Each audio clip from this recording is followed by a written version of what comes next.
Hi guys, আসসালামু আলাইকুম রহমতুল্লাহি ওবারাকাতু। আশা করি দেশ প্রবাসের বাইরা সবাই ভালো আছেন। সবার প্রতি দোয়া ও শুভকামনা। আমি বসির মিটার পক্ষ থেকে সাংবাদিক ভাইদের দৃষ্টি আকর্ষণ করছি। সাংবাদিক ভাইরা, আপনারা আইন প্রশাসনের লোক ছাড়া আপনারা কখনো কোনো ফিল্ডে গিয়ে কাজ করবেন না। ফিল্ডে গিয়ে যদি আপনারা আইন প্রশাসন ছাড়া কাজ করেন, তাহলে আজকে আমার কি অবস্থা হয়েছে আপনাদেরকে আমি বলছি। আজকে আমার নিজের সন্তানের জন্য খোঁজখবর নিতে গিয়ে এক মহিলা আমাকে বারে বারে মারতে আসে। আমার সন্তানের কথা জিজ্ঞেস করতে যাওয়ার পরে মহিলা অনেক ক্ষেপে যায়। ওই মহিলা আমাকে বারে বারে ক্ষিপ্ত হয়ে মারতে আসে এবং আমাকে আমার গোষ্ঠী গালাকে বলতেছে খাঙ্কির পোলা, নটির পোলা বলতেছে আমাকে।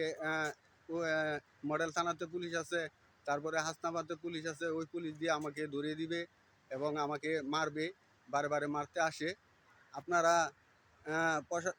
সাংবাদিক ভাইরা, আপনারা যদি আজ আমার সন্তানের খোঁজ নেওয়ার জন্য যাওয়ার পরে যখন আমার এই অবস্থা হয়, তাহলে আপনাদের ফিল্ডে কাজ করতে গেলে মহিলাদের কাছে আপনাদের কি অপমানিত হতে হবে আপনারা বুঝে নেন।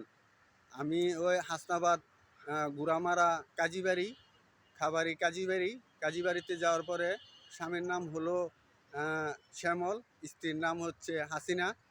ওই হাসিনা নামের মহিলা আমাকে অনেক অপমানিত করে এবং এই অপমানই আমি প্রশাসনের কাছে দৃষ্টি আকর্ষণ করছি।